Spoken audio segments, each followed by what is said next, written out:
cái sinh nụn zin con dấu thần sang valte à bung hi na kan chiar le tonga bung khat na kha chu ama khan ka chiar to adu tan chu nin lo va en let mai don nia bung ni na chiar zom le ngal mayang o ole hu hup company a chuan kan thok le ren rona thathum vel ka thoka company na tho chin tur chu azo le da tat maya na nei lewin koma kom na hi dungun terenganun Kuantan state ani a tuifin ret kama kan oma tlai ni ne ma tui cheng turin kalfo thina sap nula haula in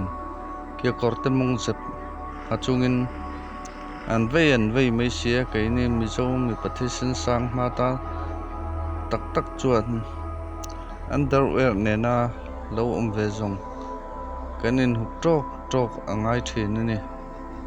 ma se tlai tin ka mu ve ta ka chuan ngaya ka nei ve thei ta maya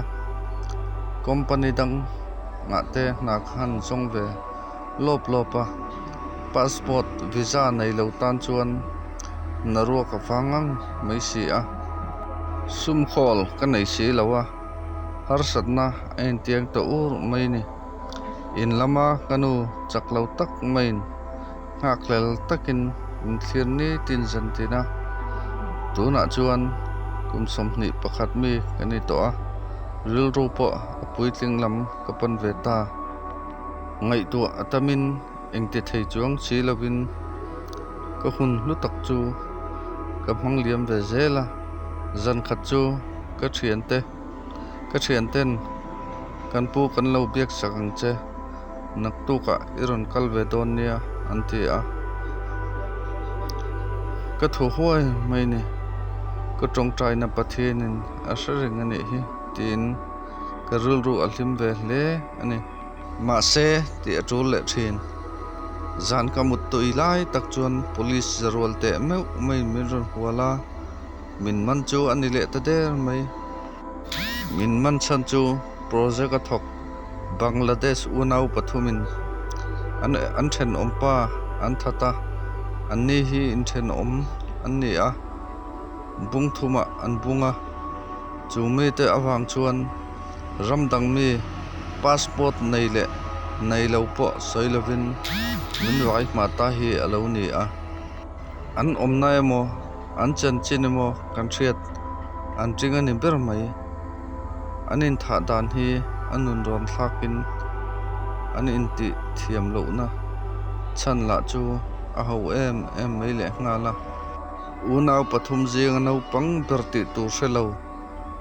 an then oma ku wazuar an ni awangin awleng luta an pa ber hi project ku wazuarin a local dei sia chutianga an pa omlo hlana an nu bula ku wa lo le alo khole tur chu kong khara anin tokin ngatinge komlo chu a kan nu I lo be se tin hau ta sep mai chu tlangwal no pang chuan o te hne na zul kawa sana an unau thumin an that zui ta hi alo ni a he thu hi zela Bangladesh pa ka atanga ka hriat le chhon ani ti chuan ni lengin chopo ei lovin a thlonin motor ka chuang le a ram rin hai deuh zela lung oi vak lovin ka lut le hne a kan chop mela chu nga thu ani a jing le tlai compulsory ani top mai ni chi ain a lang ti tur hi ani a kapumin na zo lova zan khat chu ek chuaka wangin tlangwal pumpa ka trapasin le ka kuain min kho a po na ekin om dei sia police duty hne na in thiar ka du thu ka soi po in khawar khuna lo chuan ka chhuat tir thei lo che ati tlat si a ka ke artuin kamong ka thut beta chu ti chong po chuan apu dreng mai sia ava han che om tak em in lo noi mai ange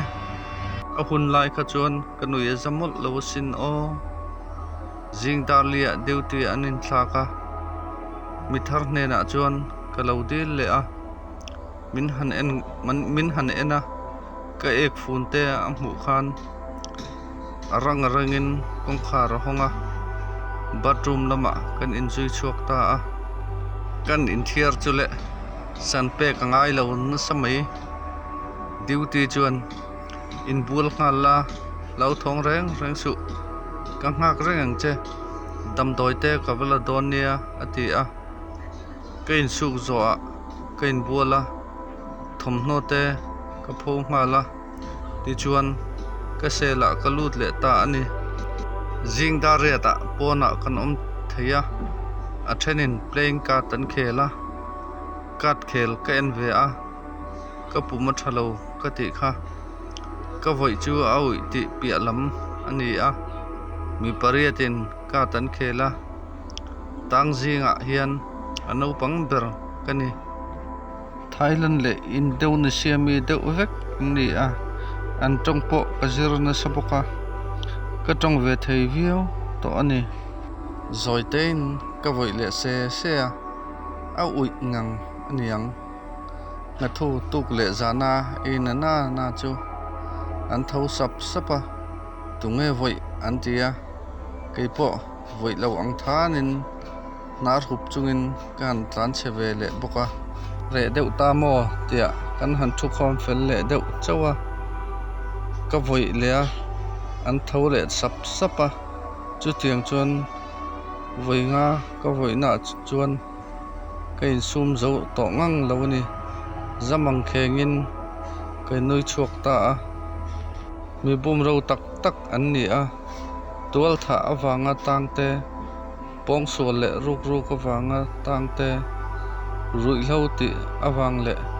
tol ruk awanga tangte an ni hloma keima kani ti an hriat vel le a thenin nui chungin ka chal sam min ke ka an nui boka voi to su awi emai mun tanga voi to ang che mui hul bu ka chuan nui chungin min ti a